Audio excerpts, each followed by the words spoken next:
Welcome everybody. My name is Kevin Moriarty, and welcome to Waterline Writers. Waterline hosts this live literature event on the third Sunday of every month from September to May. We aim to offer a very diverse collection of styles and genres, and we have a pretty diverse collection tonight, as you will see. If you're a writer, and I know there's some writers here in the audience, you can participate. There are instructions on our website at waterlinewriters.org regarding submitting. In addition to the featured writers tonight, we also have, actually I should say featured writers and performers tonight, we also have an open mic that's going to be after the main event. If you want to read at the open mic, there's a 5-minute limit. If you did not get a chance to sign up for the open mic, there is a clipboard, probably over by Mary. See, she's waving her hand. So you can sign up at the break if you'd like to read at the open mic. Because it's an open mic, we haven't screened any of the material, so there may be some subjects that might be upsetting to some people. If it's something that we think is inappropriate, we'll just stop the reading. For those of you who donated the $5 at the door, we really, really appreciate your donation. And if you buy a book from one of tonight's authors, and there's a table over there, we'll give you your $5 donation back. As you can see, we have cameras, a couple of them actually tonight, and we're recording this for BATV, plus we put the video on the web. If you look at our website later, you'll see we'll post the show times, and we'll also post the videos on our website. We do have some other events happening in the area. Fox Valley Writers Group is going to hold a reading of works from their latest anthology, Fox Tales 3, on Saturday, April 18th from 2 to 4 p.m. That's going to be held at North Aurora's Messenger Public Library. That is also on your program. Paul Latour, who is here tonight, his open mic is called Lit by the Bridge, and it'll be held at Culture Stock in Aurora on March 19th at 6:30 p.m. It's right down the street from the Paramount. And this month's featured writer is Rich, forget it, Le Cropain. I had this big, forget it. Anyway, also here in the studio, in the art studio, there's a workshop for poetry and spoken word called Wordplay. And it happens on the 4th Friday of the month, and their next event is March 27th. Our event tonight is part of Climate Crisis Solutions. That's the theme here at Water Street, and it includes an art exhibit that's opening this Friday. You see some of the art on the wall. They're not done setting up yet, so there's more to come. There will be stuff hanging from the ceiling and some sculpture in the middle. And that opening is this Friday, March 20th, and it starts at 6 p.m. And Anne is going to talk about a program that we have here at Water Street Studios. Anne? Thank you, Kevin. Hi, everybody. Welcome to Waterline Writers, and welcome to Climate Crisis Solutions. I hope you were all outside today, enjoying every minute of this beautiful day. It's so easy to enjoy a beautiful day on this beautiful planet. It's harder to come inside, to come together, to consider its health and our future. Thank you for coming. I want to thank James Jenkins and Monica Jenkins, especially for being here tonight. Jim is the juror for the Climate Crisis Solutions art exhibit at Water Street Studios, and Monica Jenkins is a climate activist, and she proposed the poetry contest for tonight and the inclusion of tonight's performance artist, Luis Mexico. She's also arranged for some of the speakers who will give lectures throughout the rest of the event series.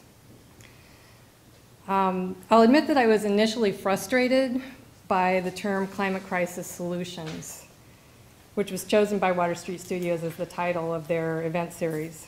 As a writer, I think a lot about choosing the right words and about the effects of words, and especially when chosen carefully.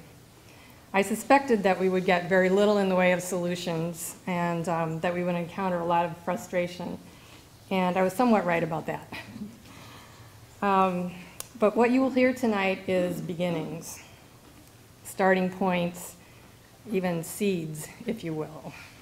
For instance, Joe Picciotto, I never even asked you, Picciotto? Yep. Joe Picciotto is here from Three Plaid Farmers, which is a small community-supported agricultural farm. And he is reading about the importance of what he does, which I can attest to because we've been members of his CSA for 3 years now, and we love the food. I've eaten so many things I didn't even know existed until I was 55. The food is wonderful. In addition to Joe, Ray Zemer is reading a short story excerpt suggesting a future in which people have to move past their differences in order to survive. And we have another prose piece by Don Bingle, which is steampunk fiction, which imagines an alternative history for alternative energy. In fact, Donna Pucciani, who's the winner of tonight's poetry contest, withdrew her winning poem at one point because she felt that she was better at raising questions and making observations than at coming up with solutions. And she's probably right so far, but I think she's only begun to write about them. And another of tonight's writers, honorable mention poet Jim Lewis, who's not here with us tonight, he seems to have found further inspiration through this process. He sent me several additional poems, one inspired by the words Waterline, and two more inspired by a Facebook exchange that we had about whether or not he should fly here from California to read his poem and how that might affect his carbon footprint. And the poems are great. You won't hear them here tonight, but I think we'll include them in April or May. I'll let poetry judge Kristen Latour speak about the other poets as she introduces them. But I just wanted to say I've come to think about tonight not only as the beginning of the Climate Crisis Solutions event series, but as a launch pad for those who want very much to write what they care about what they care about. Towards that end of starting where you are, which we all must do, I just wanted to mention that the workshop sessions that I hold on Sunday nights, which I call Galleries Are for Writers Too, will be focused on climate crisis issues for the next couple of weeks on March 29th and April 12th. So for those two nights, we want to encourage people to try to write about climate solutions, even if they don't feel that they have the solutions. We think that as people write about something, as they do research and think deeply, they'll find insights and connections, and maybe even solutions in surprising places. And right now, one of those surprising places is Water Street Studios, which is a gallery that is right now full of art inspired by the earth, our home, and its climate issues. So whether you want to write a heavily footnoted piece of hard science or a poem that makes the science accessible to a larger audience, whether you want to write an essay about how we might move past polarization and paralysis and towards rational dialogue and consensus, or a novel in which those possibilities are modeled for us to emulate, whether you write a heavy tome or a tiny haiku, we have the perfect opportunity to find out what roles art can play in those processes. So here on Sunday nights, March 29th and April 12th, come and join us.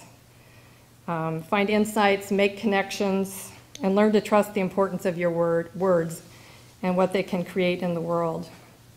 So I'm not frustrated by the words climate crisis solutions anymore. I know it's a process, and tonight is a good beginning.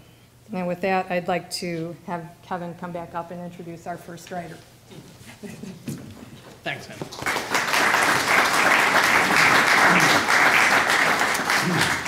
Okay, our first writer is Ray Zemer. He's a lifelong writer of prose and poetry, currently finishing a young adult novel, The Ghost of Jamie McVeigh. He teaches writing part-time at College of DuPage and is a member of the Batavia Writers Group.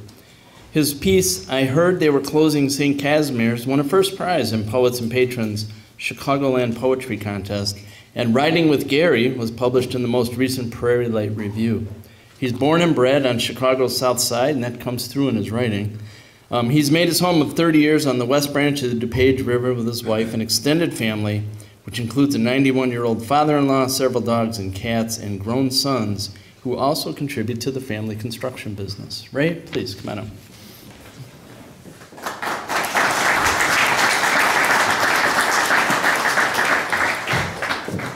Thanks, Kevin. Ann, thank you. They're talking about climate crisis. I think we here in the urban areas might not be as aware as others of how what's happening right now. I think maybe in the agricultural areas, they're dealing with it right now, and especially out west where they're suffering from ongoing drought, and the Rocky Mountains where whole forests are being decimated by pine beetles and things related to climate change. So I guess that's why I set my story in Professor Valley, Utah. Professor Valley is a sort of Garden of Eden in the high desert of southeastern Utah. It's below the LaSalle Mountains and the high mesas. Sweet cold water gushes from an ancient spring, and generations of cowboys and Indians and hippies and utopians and survivalists have been dreaming of life in that oasis where people might weather storms of social and climate change. And I ask, how will we, in the succeeding generation, choose to conduct ourselves when tempests tear at the framework of society? And how will we maintain our values through the coming struggles? In the story, Jefferson Tanner is the leader of a diverse community that's banded together in Professor Valley. They're threatened on one side by Ross White, a militaristic rancher from Polar Mesa, while all along the riverbanks have sprung shanty towns and camps of squatters and refugees, many of them displaced from drowned coastal lands or fleeing the collapse of urban society. Jefferson and his people wonder if there's anything they can do to avert violence. Is there anything they can offer that can't just be taken by force? Greeley, Jefferson's right-hand man, has returned from a trip downriver with more of the usual dire news. The forests are dying, drying up, and burning around them. Plagues of invasive species decimate the meager crops that have survived the 40-year drought. Terrorism is commonplace. Industrial destruction of the environment continues. Governments bankrupt and infrastructure crumbling. Greeley's barely avoided being hijacked at gunpoint, but has convinced the couple, a pair of desperate former school teachers, to join the group instead. Meanwhile, one of Ross White's steers grazing in Professor Valley pasture has been stolen by the squatters. Jefferson fears the men from Polar Mesa will be provoked to violence. They heard the rumble of the trucks long before the dust clouds billowed above the Polar Mesa road. The morning sky was shading to deep blue overhead, though the sun wouldn't beam into Professor Valley for another hour yet. "Jeff," Greeley called through the screen door, "the Whites are on the move." Jefferson came out buckling his holster and following through the orchard, stopping at the gate where several other men waited. Rodriguez hefted his Winchester. "Lonnie," Jefferson said, "you and Zach quick load up a couple shotguns and bring them out here. Manny," he called, "take a dirt bike out through the culvert and bust tail down river to warn Big Ben. Take them, get them to leave the camp, and don't let Ross's men see you." "Okay," the young man dashed off. A minute later, they heard the motorcycles whine before it dropped down into the wash. A truck came into view on the cliffside above. Eventually, the full convoy emerged from the narrow gap in the red rock, grinding down the steep incline in low range. Ross's Suburban, 3 pickups, and the stake truck all bristled with long guns. They clattered up to the cattle guard in front of the ranch gate, the men shouting and brandishing their weapons. Lonnie took up position under a cottonwood while Zach sauntered with his gun muzzle down to stand at the gate opposite Greeley. Jefferson ambled over to the dust-caked vehicle. "Billy," he said flatly with a nod to the driver. Leaning into the passenger side window, he tried to keep his voice normal. "Morning, Ross," he said. "Where are you heading?" The big man touched the brim of his Stetson. "Good morning to you too, Jefferson," he grumbled. The white eyebrows and mustache looked like a comical disguise on the man's tanned leather face. "I understand you lost track of one of my animals." Jefferson sighed. Yeah, I wanted to talk to you about that. Come on up to the house for some coffee. Maybe later, Ross said, nodding down the road. My boys, they got some cowboying to do at Big Bend. Gotta teach 'em a lesson, by God, Billy brayed and thumped the hood of the car. Those folks down there are just hungry, Ross. We ought to think about how we can help. Ross snorted. We take care of our own around here. Turning, he muttered, let's roll, son. Around the time the first shafts of sunlight fanned off the mesa, they heard the chatter of gunfire echoing from downriver. It didn't last long. The field workers drifted together and gazed toward the plume of black smoke rising up from the canyon. Just before noon, the white convoy rattled once more to the Professor Valley gate. Greeley walked out to meet them, leaning in at the Suburban's window. Got your steer for you, Ross growled. They rolled the hacked-up carcass off the back of the stake truck and into the powdery red dirt. The bloody mess was badly butchered, buzzing with flies. Anybody hurt? Greeley asked. Not much resistance, Ross stated. The place was pretty much cleared out, almost as if they knew we was coming. How about that? Ross gave him a hard look. Let the professor know we'll be back down tomorrow. Time to bring our herd back home. Next morning, they heard horses' hooves thunking down the Rocky Canyon Road. Manny, Rodriguez, and the boys met Billy and 2 other White Ranch cowboys at the gate, paced them down to the lower pasture. It wasn't much of a roundup, collecting steers from the flat fenced field. Still, the Herefords had grown comfortable down there amid last year's hay and tried every stubborn cow trick to stay put.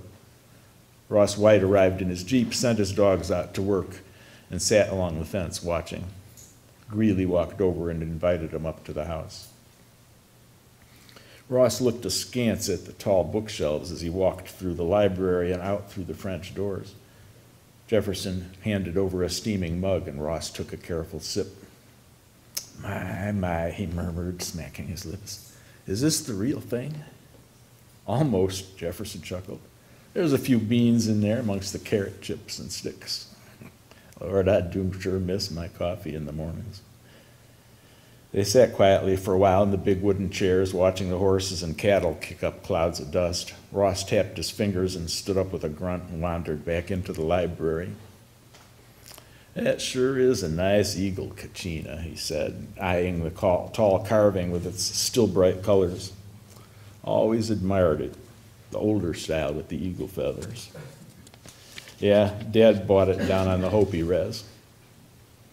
And this old black and white bowl, something you dug up in the hills? Well, somebody dug it up. Yeah, that's Anasazi. You ever been down to Chaco Canyon, Ross? Sure, all them big Indian ruins. Now, that's some bleak country. Yeah, it is now. But it wasn't back in the 12th century, back when the mesa tops were green with pines and the streams ran clear. The people who made that pot, them and thousands of their kin, built those big pueblos, the great kivas, the ceremonial roads. I've seen that. Quite a complex. Yeah, I think about all those people living the high life. Crops, irrigated fields, comfortable homes. But the climate changed and the drought came on. The forests were gone, used up for all that construction and fuel. And when the rains came, they didn't soak into the mesa top. They flooded down the gullies and washed away the crops and eroded their irrigation ditches so deep they lowered the water table. And it didn't happen overnight. It happened little by little. The place just couldn't support people anymore. Thanks for the history lesson, Professor, but I suppose you're making a point.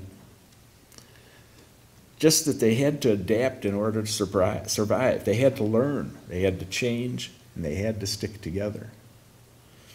You listen to those old Hopi migration tales about the clans wandering the desert in search of the middle place. Eventually they came back together, different clans from different places, and they helped each other form a new society. It wasn't the same as before. They learned and they changed. Ross stepped back to the open doorway. What is it you think we need to learn? Better conservation for starters, Jefferson said. More efficient solar wind technology. Ross sighed. Well, you know, I'd like to get some windmills going up on the mesa. Lord knows we got the wind. My son-in-law, Manny's an engineer, and Greeley here is a first-rate mechanic. Jefferson faced Ross with a hand on Greeley's shoulder.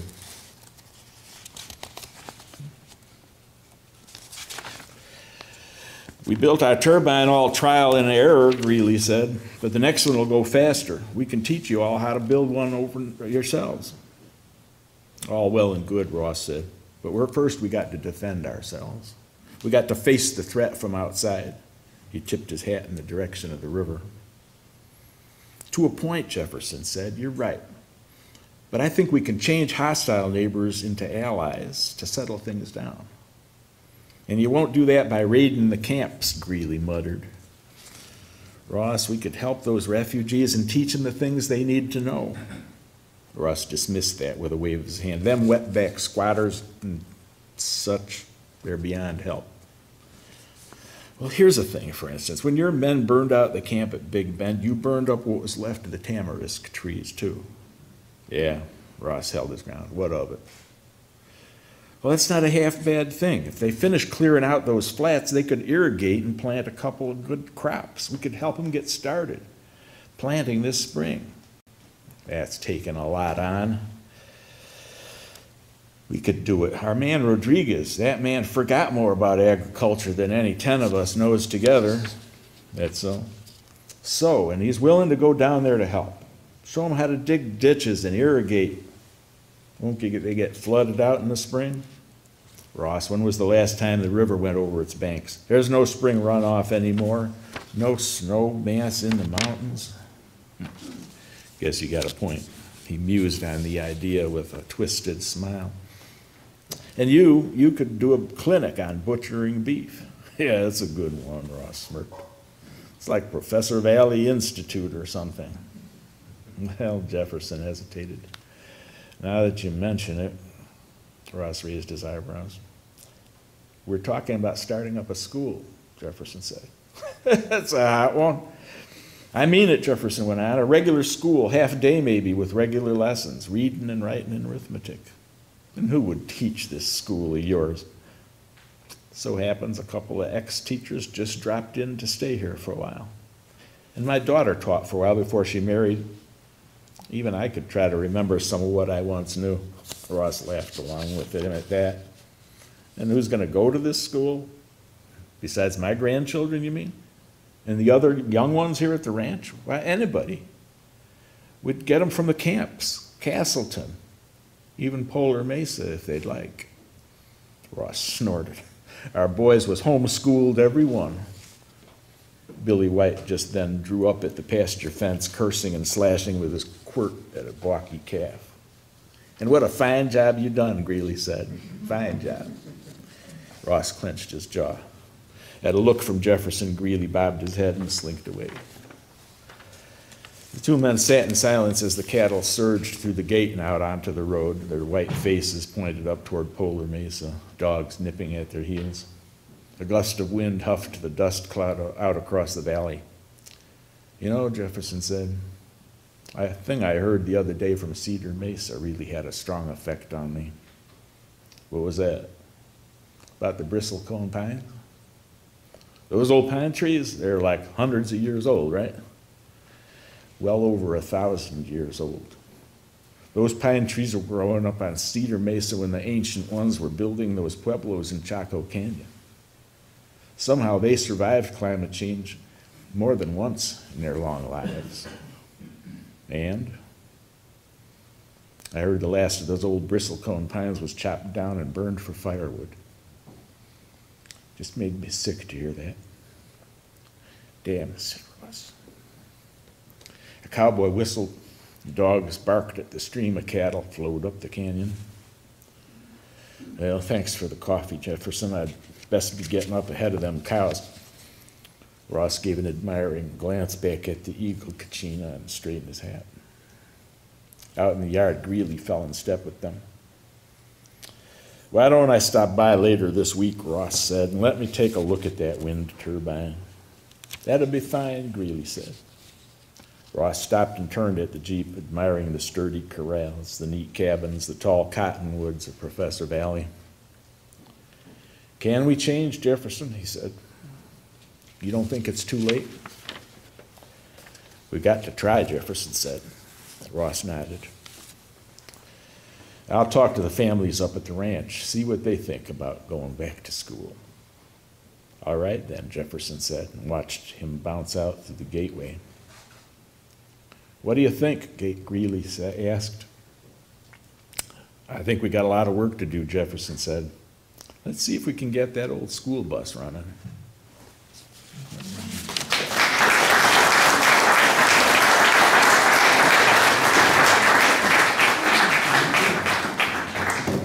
Thank you, Ray. Our next writer is Don Bingle. This is a man so committed to the environment, he arranged for himself to be born on Earth Day, 16 years before it was even invented. He wrote the novel Greensward, a tale of extreme global warming, the world's only and thus best-selling, darkly comedic eco-thriller about global warming. In addition, he's penned several other thrillers, Forced Conversion, Net Impact, Frame Shop, all of which are available on the table over there, as well as about 50 published pieces of short fiction. Tonight he's going to read Rejecting the Anthropocene, which was first published in, and hold on, Tales of an Altered Past Powered by Romance, Horror, and Steam, a collection of his steampunk stories. Steampunk is a branch of science fiction set primarily in the 19th and early 20th century, which imagines present-day technology, and instead of being powered by electricity, it's all powered by steam. Think Jules Verne, H.G. Wells' Wild Wild West. Tonight's story is set in Great Britain, so Don's going to be using a bunch of English accents, which should prove to be very interesting. He does guarantee, however, that his work will be better than Keanu Reeves' English accents in Dracula. We'll see. Don, please come on up.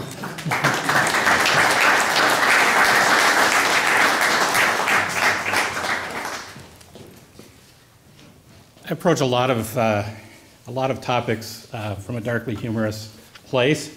That means that sometimes different people get different messages from what I write, which is fine. And sometimes the message is just that things are complicated. It's Rejecting the Anthropocene. Here now, Governor, do not take the podium. It's right dangerous now, isn't it? I cannot guarantee your safety if you're determined to make yourself a target. The burly constable not so subtly blocked the path to the stage as he made his plea. It would be frightful indeed, joined in Nicholas Danbury, chair of the program committee, if our scholarly proceedings were to be marred by any commotion, Thaddeus. Consider the standing and reputation of our society should violence or even a shouting match erupt during the course of your presentation. Thaddeus Farrington Cadwalder did his best to tamp down his temper, as well as his blood pressure, but without avail. This is the Royal Society, Nicholas. It is the bastion of educated men of reason. We speak the truth about all matters, mathematical, philosophical, historical, and scientifical. His voice quavered, and he could feel his face flushing and the pressure building behind his eyes as he continued. To suggest that the facts be hidden because of the murmurings of a mad mundane is unmitigated treason and blasphemy to the logical mind. I shall go on, and you shall not stop me. He shifted his gaze from his weak-willed companion to the grim-faced constable. Nor you, sir. Please step to the side. The constable did not shift position, but instead softened his facial features and gave a forced, tight smile before speaking in a smooth, quiet voice he obviously had been trained to use when attempting to calm hysterical women and cornered miscreants. Now there, sir, no need to rush off right away before we discuss this. All calm and clear now. After all, like I done said already, headquarters has a man in custody what says he was part of a crew aiming to kill you tonight. Thaddeus found the report of doubtful credulity, and the officer's demeanor of certain condescension, but had no desire to commence a shoving match with a representative of the law. Instead, he matched the man's grimace lip for tight lip and gave him a curt nod, indicating his assent to a reasoned discussion. The officer relaxed visibly and nodded his head in a knowing manner. It's another dissertation on that there monkey theory, isn't it? Thaddeus rolled his eyes. The Society is already well acquainted with the theories of both Darwin and Wallace, though they no doubt remain of interest to the members of the Society, as well as to the deans of the church and the rabble-rousing proletariat. Such biological studies are not the area of my interest or expertise, and thus those inflamed by such discussions would have no complaint against my theories.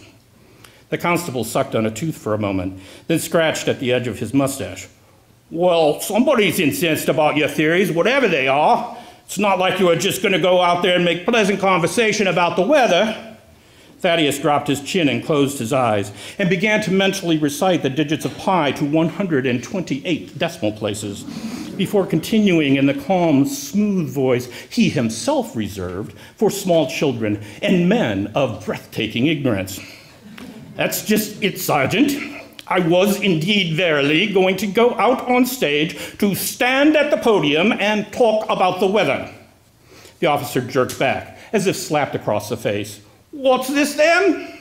Nicholas jumped into the discussion, perhaps concerned that the police might think Thaddeus was merely being patronizing.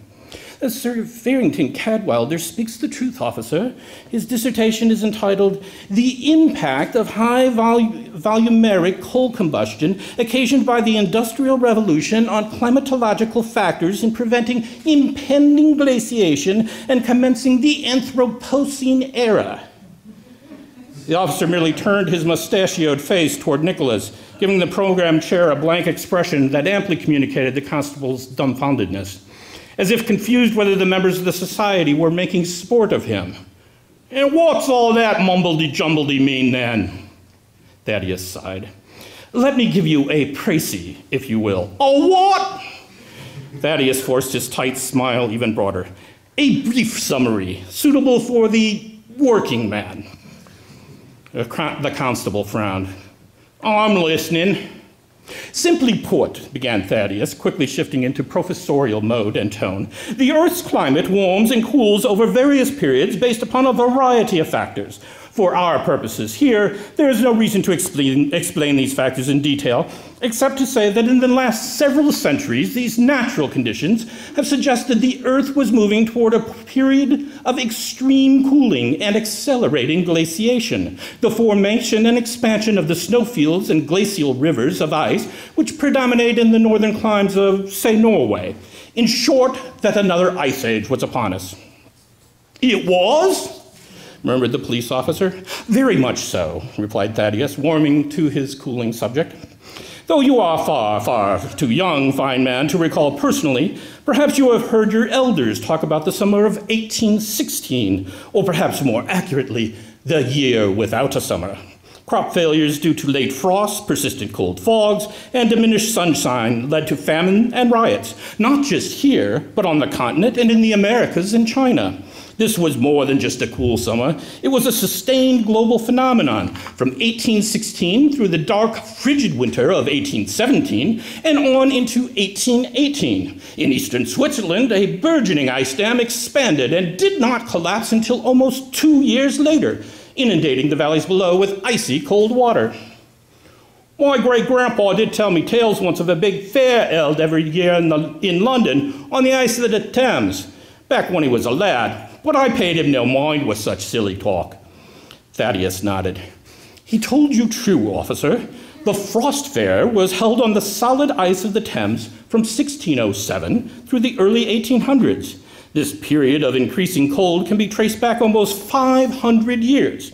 In 1658, Copenhagen was attacked by a Swedish army arriving on foot across the frozen Baltic Sea. In 1780, denizens of New York could stroll to Staten Island across the frozen New York harbor. So we're all going to die? Asked the constable. You think that's why people are upset? Everyone dies, interjected Nicholas, always the master of the tautological, but Thaddeus waved him off. If things had continued along, we might have had ice a mile thick upon London itself. But instead, something wonderful happened. Divine providence? Perhaps, Thaddeus temporized, but if so, evidenced by the arrival and rapid dissemination of the industrial age, the expansion of a great variety of factories, machines, inventions, and appliances powered by steam. He gave the constable his best professorial stare. And what do all these steam-powered devices have in common, officer? The man scrunched up his forehead and wiggled his nose in perplexity. They're bloody noisy. Thaddeus felt his enthusiasm wane. Well, yes, but I was thinking that the steam is all, or nearly all, generated by coal-fired generators. The rapid geometric rise in the combustion of coal to power mechanisms creates vast amounts of insidious carbon dioxide, an odorless, colorless gas that leads to atmospheric warming. If the expansion of the steam age had been slow and gradual, such impact on the atmosphere may have taken several hundred years before it caused any discernible effect on the observable climate. But the veritable explosion of steam-powered devices in the last century has caused a seismic shift, staving off the incipient ice age and saving humanity from the scourge of freezing as glaciers crept across the landscape. The beneficial impact is so marked, and the sooty residue of burning coal so visually and chemically noticeable, that the sediment of our land and our oceans will evidence our human, our anthropomorphic impact upon the earth. Hence, my paper postulates that the advent of steam power should be marked as the beginning of the Anthropocene age, geologically speaking.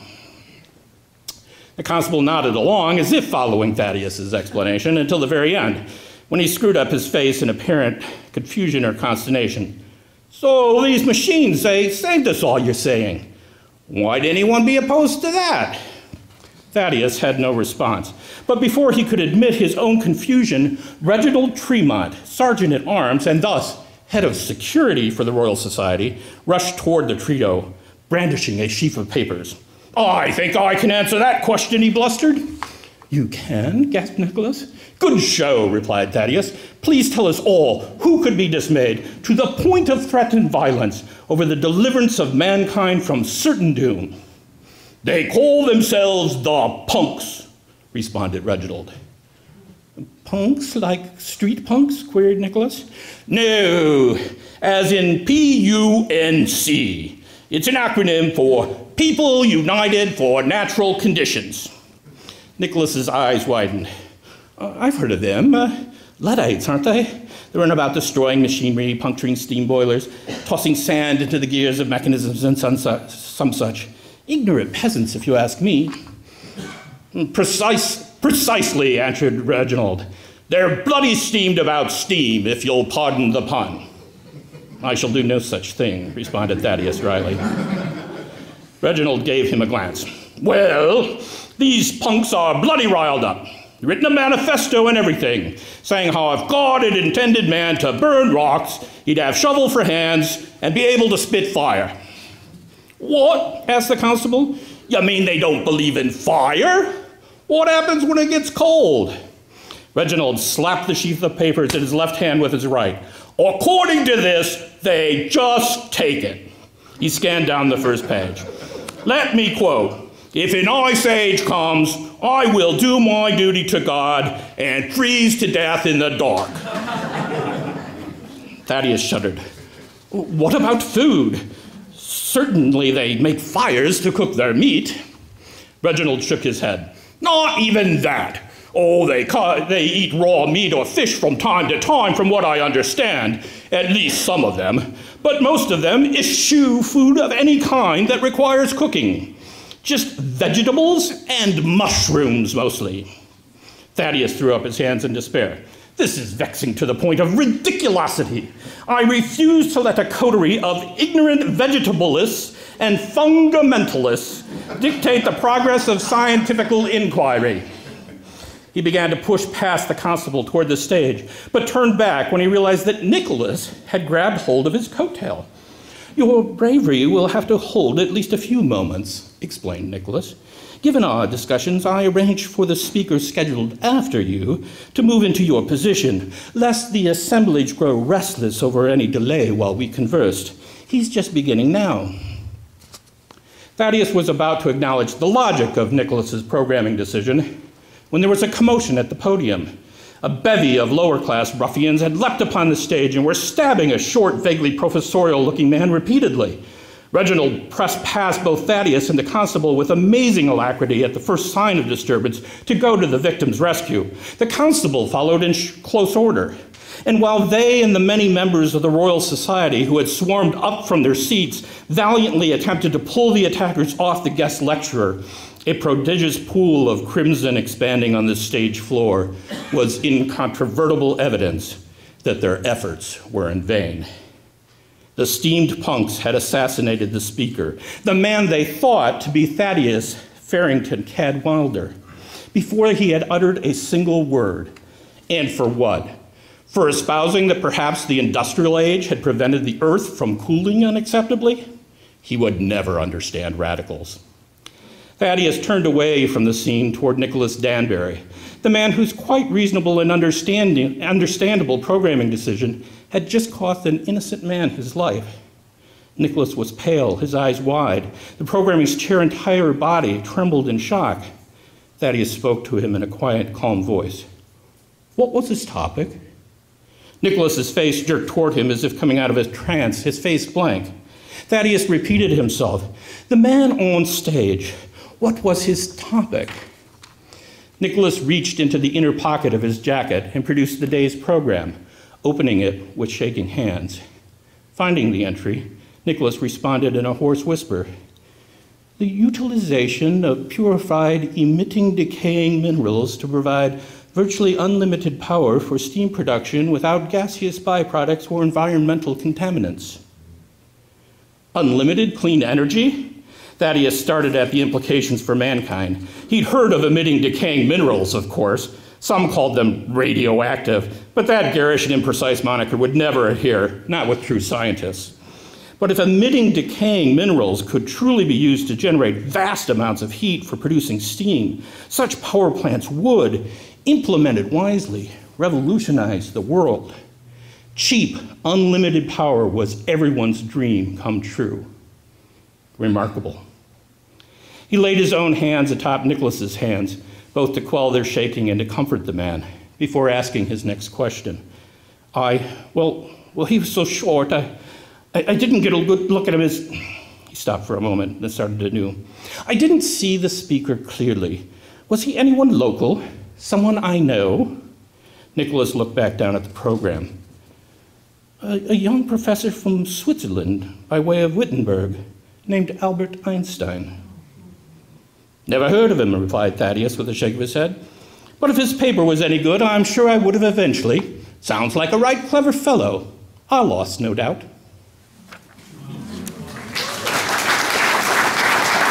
Thank you.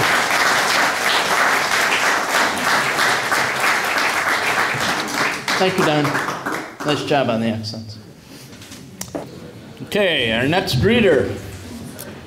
His name is Joe Peixoto, and he thought he was going to be a proper writer at one time, but somehow he stumbled into farming, which he's been doing for 9 years now.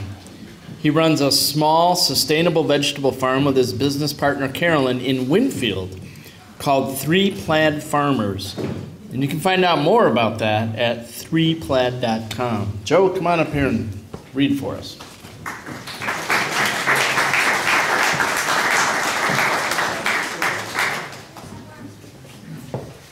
Hey y'all. So I originally wrote this piece for a Band of Farmers event, which is a CSA coalition in the Chicago area.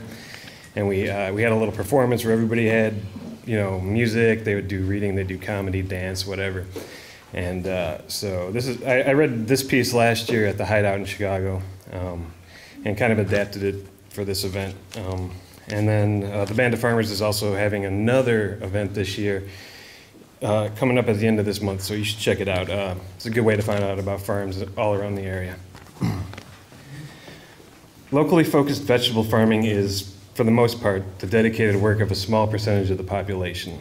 And most of that work takes place behind the scenes, which you can only see and understand if you're one of those types who likes to watch all the special features on the DVD like a crazy person. And I mean crazy in a good way. But mostly people aren't watching. I mean, sure, as a farm that pre-sells most of our vegetables, we have an audience of members, and They really care that we know what we're doing. And they expect we have certain skills that allow us to grow plants. We actually prefer our members to be informed and involved with the farm. But the secret truth behind it all is that the plants grow of their own accord, and the weather ultimately destroys them one way or another. We simply plant the seeds, perform some upkeep, and then steal the fruits. Plants want to live and reproduce, and the wilder the plant, the better a survivor it is. We like our plants wild. Sounds beautiful, right? Maybe a little zen. Maybe you're picturing an idyllic farm setting. A red barn, a cute hen house, animals grazing on lush pasture, an outhouse with a crescent moon and star on it, plants growing large and vibrant in the field, weather-worn farm tools leaning casually against the slats of a rustic-looking outbuilding. I know that feeling. I like it too. But let's get real for a second. The barn has broken windows and doors. Electricity sometimes works, and when it does, a random shock might greet you as you touch some metal in the building. The outhouse is actually a 5-gallon bucket filled with sawdust. The tools are laying willy-nilly in various places, maybe even buried under some weeds on the edge of the field, which you will undoubtedly run over and rediscover when plowing next year. The plants you planted in the field are surrounded by other plants you don't want, and some of them are about to commit suicide because they hate you personally for your failures as a farmer.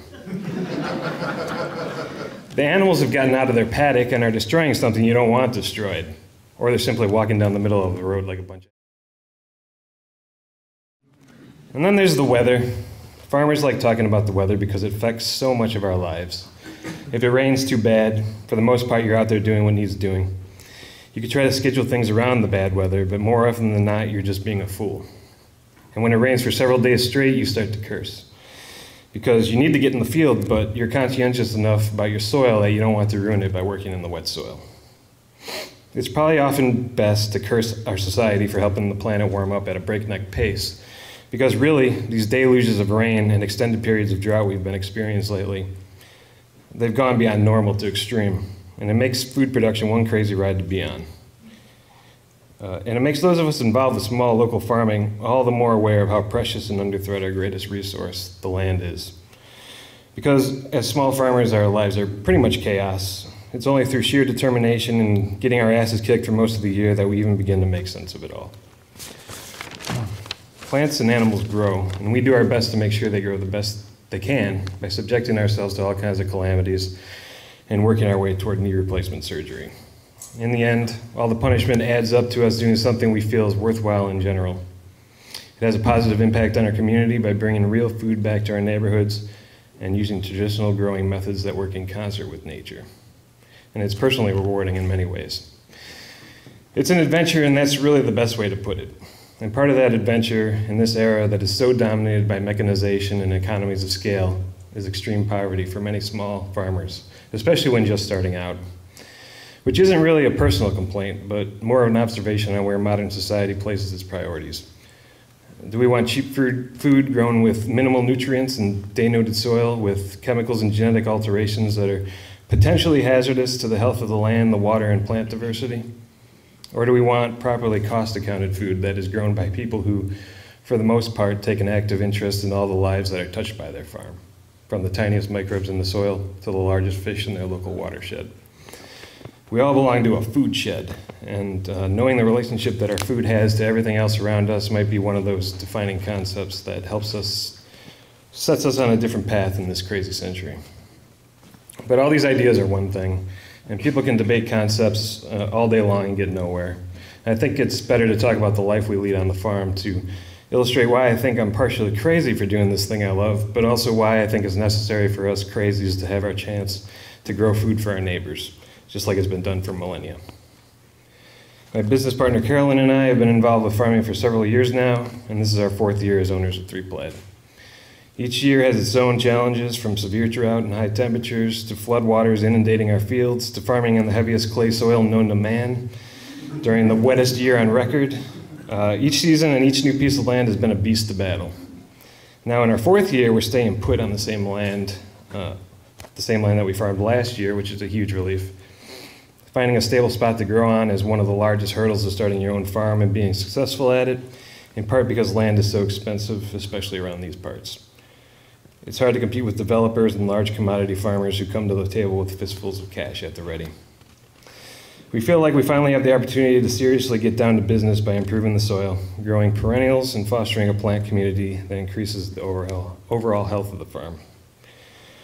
Part of our mission has always been to have a diverse farm, one that is not only diverse in the amount of crops planted, but also in how many varieties we plant of each crop.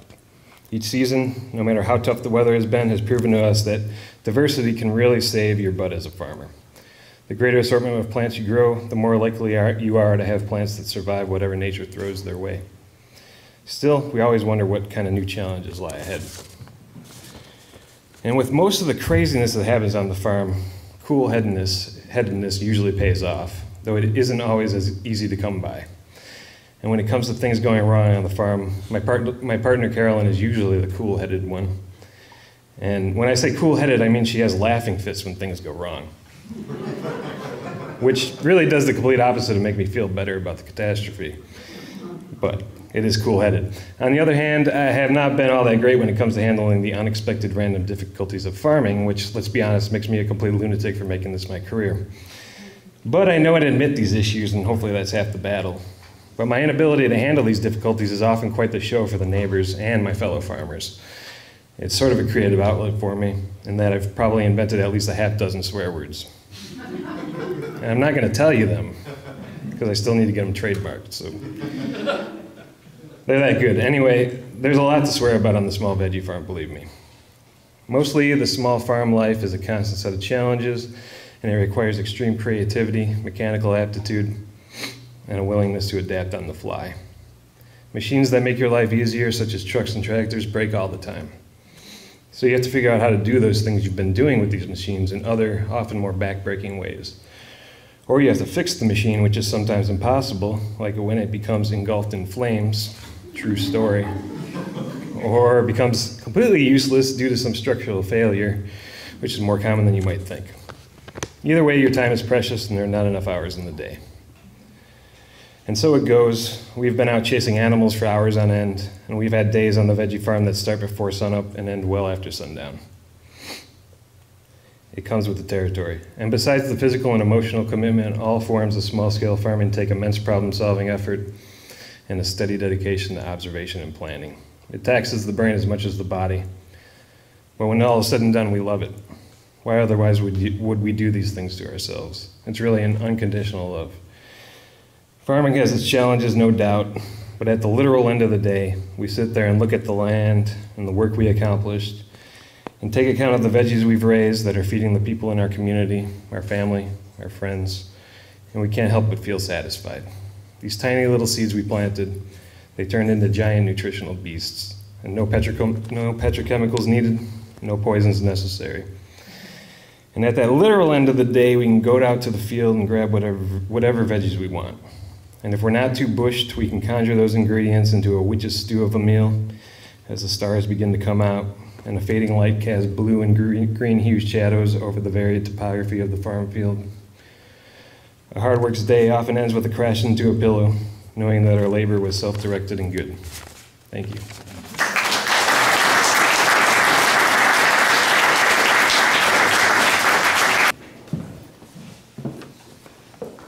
Good evening.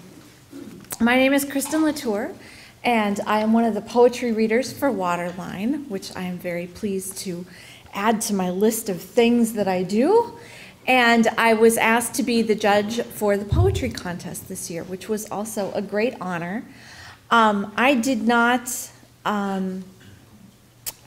the same trepidation as Anne. I think I just was open to whatever came. It will come, and I will read it, and it will be okay. And pardon? So zen. Yes, it was very zen. Can't control it, let it go. And I've told a couple of people this, at times when I judge, I'm always kind of worried, like, oh wait, what if the really good stuff isn't there? What if it's like all this depressing stuff? Because with this topic, I was a little concerned that it would just all be depressing and I would want to cry. I did not cry, which was lovely. So I went into this in the spirit of reading the poetry and just wanting things that spoke to me, things that had beautiful imagery, things that made me think about things in a different way, things that inspired me, things that challenged me. So the poems that I chose all fit that category, and I think that that was kind of at the top of my list more than solve the polar ice caps melting and all the polar bears and all the terrible things going on. I didn't pay as much attention to that as I was reading. But there were beautiful poems that came out. And as Anne mentioned, several of our writers, were not able to come and read because of the distance that they were. Thank goodness for social media. We put out a call and we advertised on Facebook and people shared it all over the place, and we had this wide variety of people, which was also really wonderful. So since they couldn't all be here, I'm going to read for them, for the poets who could not be here, and then I will introduce the poets who are here. So the first poem that I'm reading is by Lucinda Marshall. She is an artist, activist, and writer who started the first recycling center in Phoenix in her parents' garage in the 60s, served as a teen consultant on a bicycle trail study with Sandra Day O'Connor, built a solar cooker from recycled materials, then illustrated Building Your Own Solar Greenhouse, a book that was published in 1980. She is director of the Feminist Peace Network and has published environmental pieces and poetry in such places as Common Dreams, Stepping Stones, Poetica, and Isle. You can find her blog, Reclaiming Medusa, at lucindamarshall.com. Her poem is titled, The Lilies Were in Bloom. The lilies were in bloom at the lake today while an oil rig exploded in the Gulf and a methane gas time bomb ticked below the Arctic and radiation leaked from Fukushima while we fracked the earth until it quaked and performed mastectomies on mountains. Again and again, we inflict mortal wounds upon the earth, assuring our own demise. But today, at the lake, the lilies were in bloom.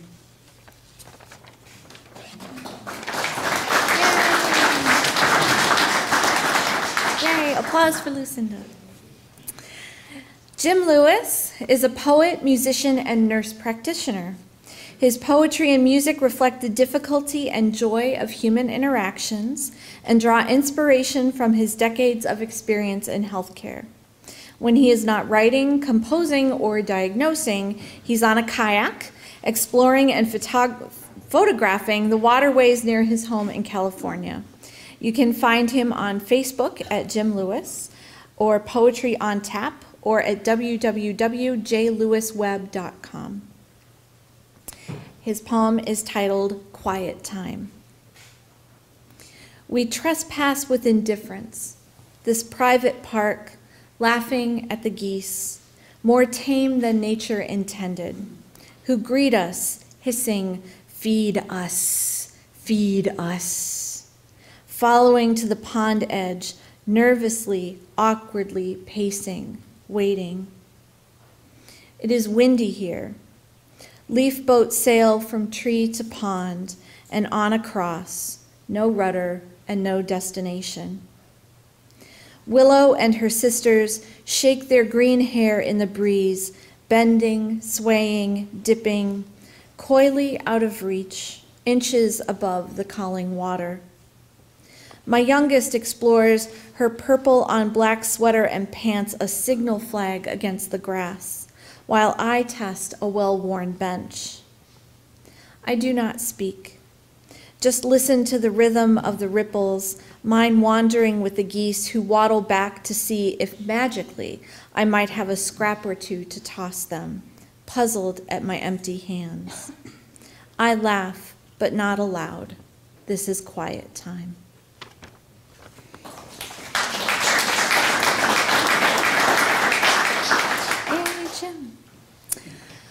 Barbara Unger's fourth book of poems, Immortal Medusa, is forthcoming from the WordWorks. Prior books include Charlotte Bronte, You Ruined My Life, Thrift, and The Origin of the Milky Way, which won the Givell Press Poetry Award and a Silver IPPY Award, a Hoffer Award, and Adirondack Center for Writing Poetry's Award. She directs the MFA program at the College of St. Rose in Albany, New York. You can read her work at barbaraunger.net. Her poem is titled Immortal Medusa. Turritopsis dorni, the size of a pinky nail, a berry or blossom in a clear bell jar trailing Medusa hair. Of all the animals, only this tiny jellyfish can do what we only dream, grow younger. Tentacles resorb, umbrella reverts, Medusa reattaches to the ocean floor and grows a new colony of polyps that bud into identical Medusae, bypassing death. From the Caribbean, they've taken ship, a worldwide silent invasion. 500 million years old, sans brains, bones, or breath. They can do this forever.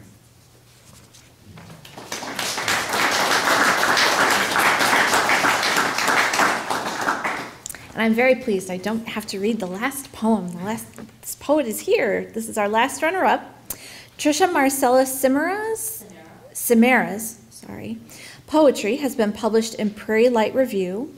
The poem That Waits Across the Street won the 2009 Prairie Poetry Award and a Judge's Merit Award by the CCHA. Volunteering at Fabian Villa and Garfield Farm Museums and WSS has reinforced the ideology of think globally, act locally in her life. Trisha was recently a featured writer at Waterline Writers. Welcome, Trisha.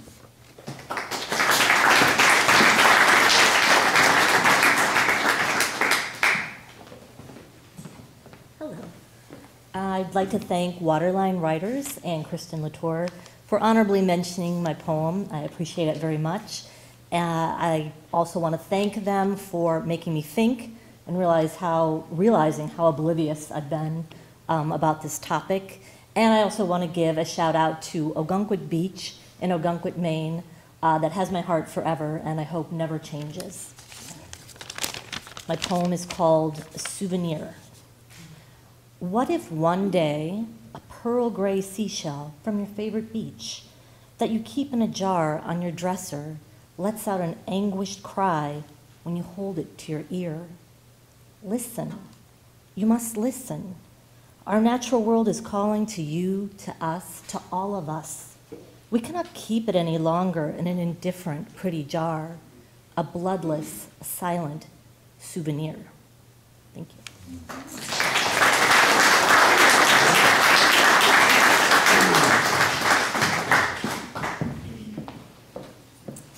All right. And the winner for the poetry contest is Donna Pucciani. Her poems have appeared on 4 continents. She did not say what kind of carbon footprint they have. And have been translated into Italian, Chinese, and Japanese. Tonight's winning poem, Non-Committal, appears on her collaborative website, shutterverse2.wordpress.com, with a photo taken by X Woods, who has translated the poem into German. Donna is a 5-time nominee for the Pushcart Prize and was vice president of the Poets Club of Chicago for over a decade. We invite you to purchase her 6th book, A Light Dusting of Breath, and have it signed by Donna tonight. Her website is donnapuccianipoet.wordpress.com. Welcome and congratulations, Donna.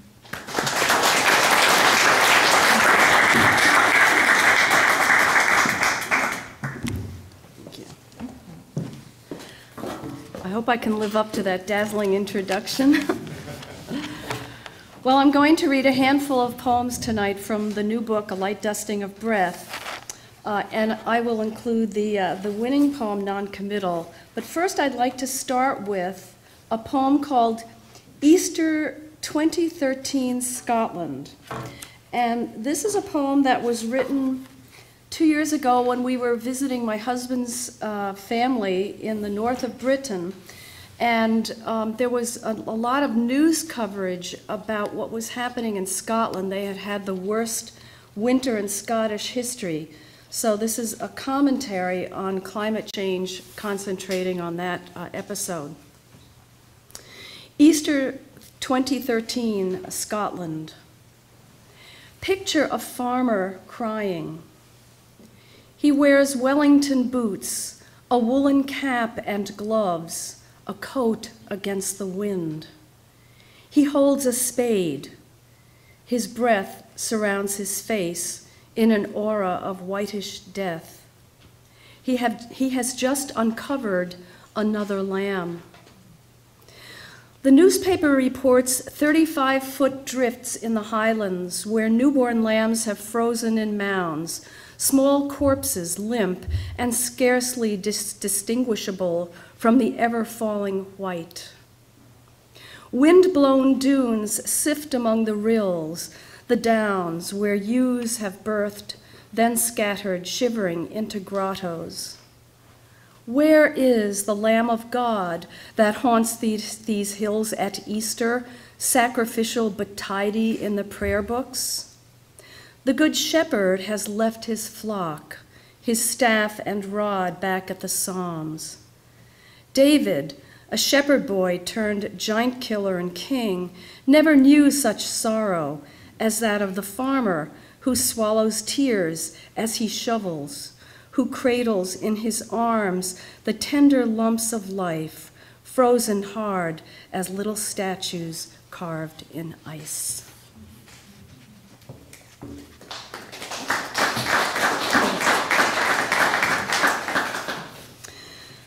The next poem I'm going to read is Scattering the Parents, and it was written after I had scattered my parents' ashes in the Mississippi River near New Orleans, where they had met many years before during World War II at the port of embarkation. My father was a lieutenant in charge of the Italian POWs there, and my mom was a supervisor for the printing office of the Army manuals. In Christian tradition, the prayer for Ash Wednesday goes, "Remember, man, that thou art dust, and into dust thou shalt return." And as I was writing this poem, I thought, you know, after death is probably the closest that many of us will get to the earth from which we were made. Scattering the Parents. Mother's ashes take the wind on the levee in back of a plantation where she'd love to have played the lady of the manor, a nouveau scarlet, with her long hair trailing like moss through the live oaks. Her bones missed the air over the spiral staircase of her dreams. Father's dust mingles with hers on the Mississippi shoreline, cast from the high earthen border built to withstand wind and water, but in fact fallible. Dad, as in life, is hesitant, circumspect. The wind dies down at our backs, and clumps that were once his dark hair, full mouth, and tennis elbow hit the shoreline with a thud, drifting after mother's white magnolia gown, with water lapping what used to be their toes.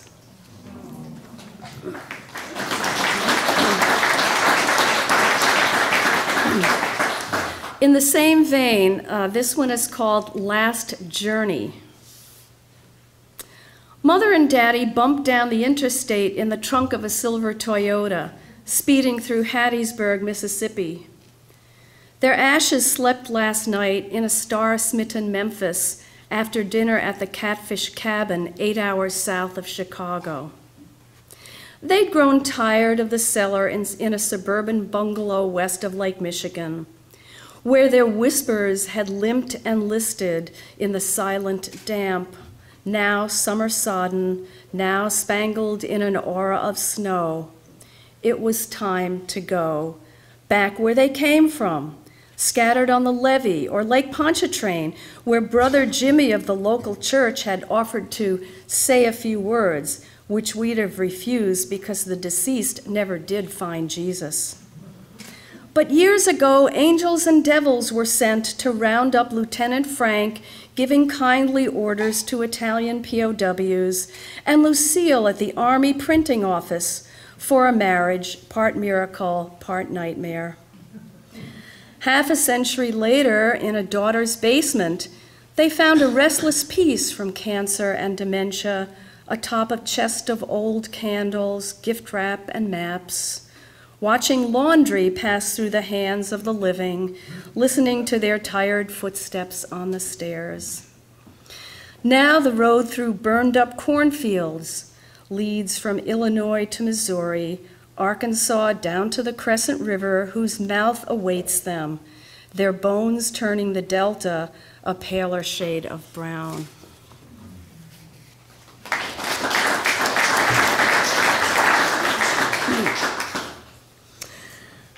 The next poem I'm going to read is non-committal, and this is the poem which won the climate change contest. It attempts to recognize the deep interdependence which we have with each other and with our earth, which we seem intent on destroying. And yet the world keeps on turning no matter what. Non-committal. Tonight, Jupiter will rise to the upper right of the moon, and tomorrow, Venus will join them, low and luminous in the east. The earth below, that piteous planet of floods and wars, mudslides and fires, cracks from the drought in our small corner of Midwest America. Thirst travels from the bottom of each crevasse in the yellowing yards to the surface packed like cement. This is the story of heaven and earth, each consumed with its own domain, and of life in between, of 6 billion humans conceived in sweat and desire, the hydrangeas fanning themselves, the dying plucking at the bedclothes, the dancers at the bar with their blistered feet tied up in old satin, all in their parallel orbits. Try to remember this week, Venus will ascend from horizon into heaven.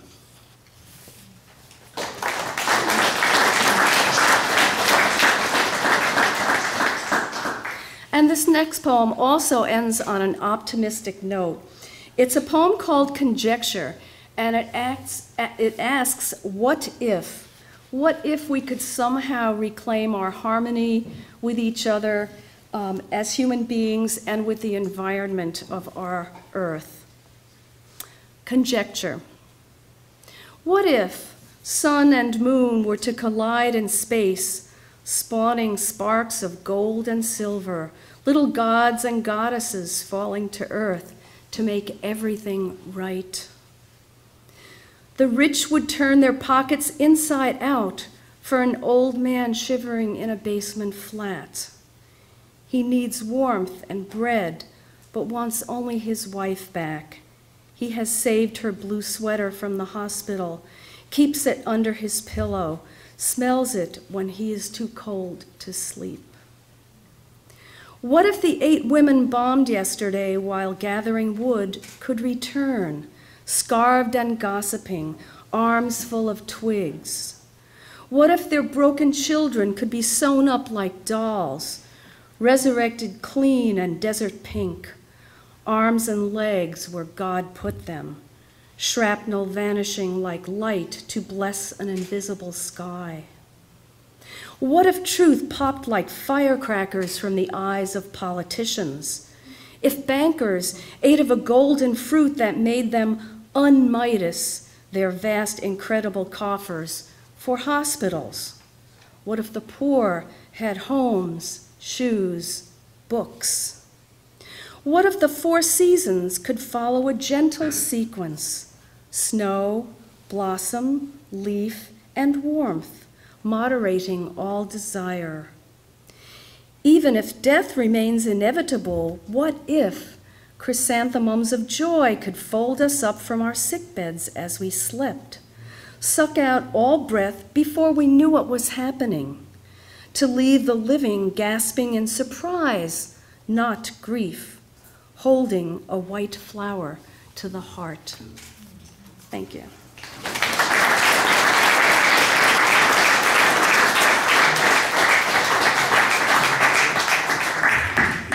Thank you, Don.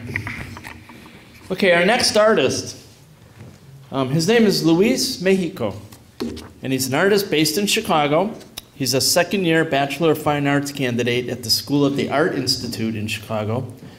He works in performance, sculpture, and new media. He has exhibited work at the Museum of Contemporary Art in the city, Lynx Hall, Zhou Brothers, excuse me, I should have asked you first. Zhou Brothers Art Center, the Oak Park Art League, and Open Lands Lakeshore Preserve, among others. This is his second time here at Water Street Studios. He was part of the Process exhibition last year.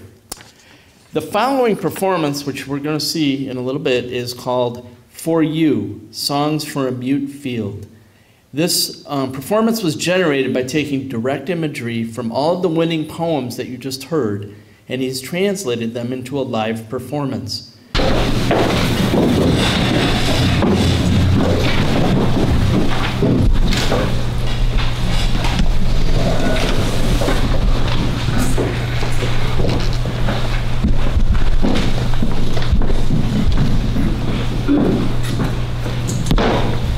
Overture, so that the reaper's yield may be bountiful.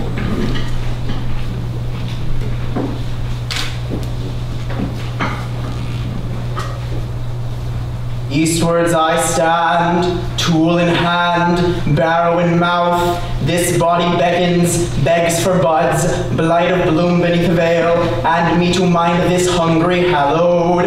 Water and work for a field when, and the veil above, a bevy of lights, to guide the gleam tender, gathered to give this growth, such as the sunset set I, and rise I wide-eyed. Now westwards we stand, with tool in hand, barrow in mouth, with precious piety, practice precision. We ask for all we pray we are, and blessed be the curve we carve. Reapers, lift up your spirits.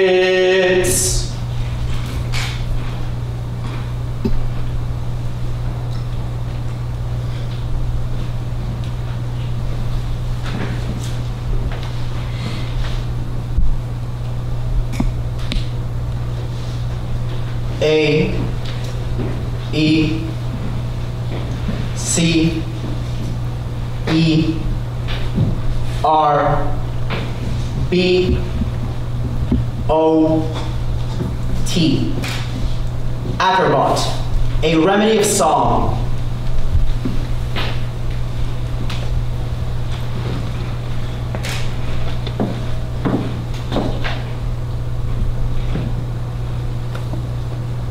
Song the first, for all ye menders who prance in the field with seeds in your hands and bellies.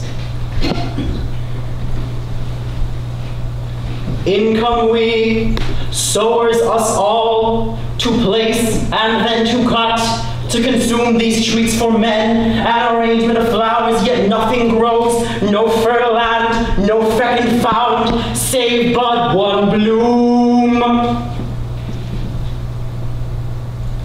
Lilies, bulbing supple buds like eyes gazing to the stars, hands forming two, nestled in their dirt, legs settling themselves on their bed of sediment. This body expanded, exploded, a mess of roots, earth, vines, petals, stalk, and from the roots blooms this mouth. No breath to be taken, no song to be sung, no hymns murmur from mute field, yet the eyes still wander up. Lilies, blossoming from its maw, and all my life sinks to its mending. Such is the curse of a tender.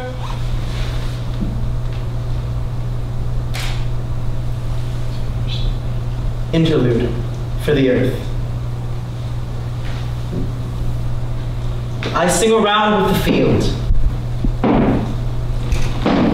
I plant. It grows. I cut. It goes. Round and round again, the body and my tool meet. The tool and my body meet. I plant, it grows. I cut, it goes. Such is our round, singing perfectly in unison, my field and I, in perfect meter.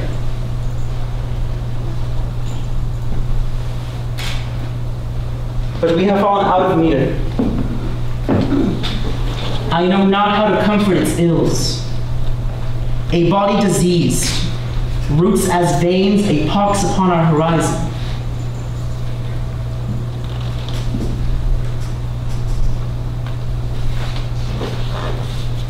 And lilies blossom for its silent maw. Nothing else grows here. Land and furrow save but lilies, a plague growing in the body.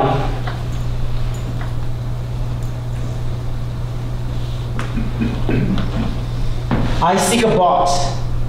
Kind Venus, stay merciful.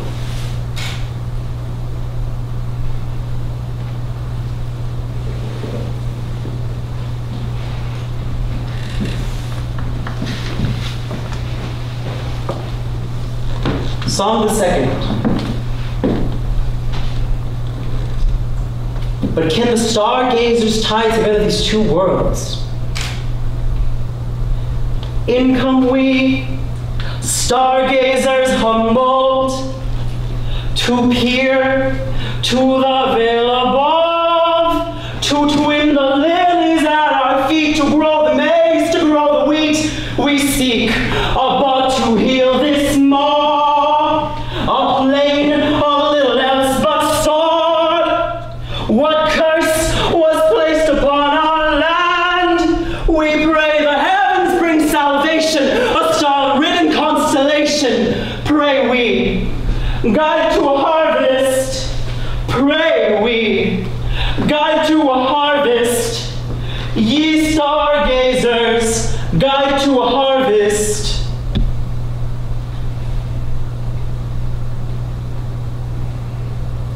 Interlude for the stars. The field and heaven so mirror each other. Priya herself lets out a tear. It drowns our yield and leaves us barren. Her body, trapped too among the stars, gives us nothing.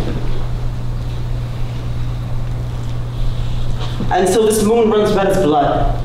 Have we cut too deep this time? A scar too heavy in the soil. Out leaks its putrid, a foulness unknown. What can a sower do with nothing to reap? How can a gazer save us? Give us mercy, we pray. The plowmen, fools, singing loudly, giving earth and veil nothing but a curse. The hallowed bless no longer. We gaze at stars for answers, yet we return empty-handed. And yet, a sign, a reverent cartography of man and of plow, to guide the curve we seek to carve. Too close we've gone, too close we've dug, too close we've tried. Expand. So say our stars, so say our guiding constellation. Prep we mark the bounds again, and show the greatness of our field. And of course, the poultice too, to spread the good word with our ganging, and to remedy the cut we've inflicted in our field. You shall sing yet again, field. Song the third. Come to beat the bounds with me.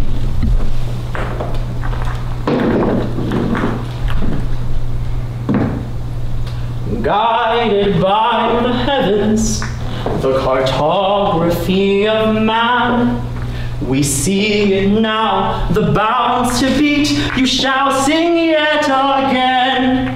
The bounds to beat, to mark the fields, you shall sing yet again.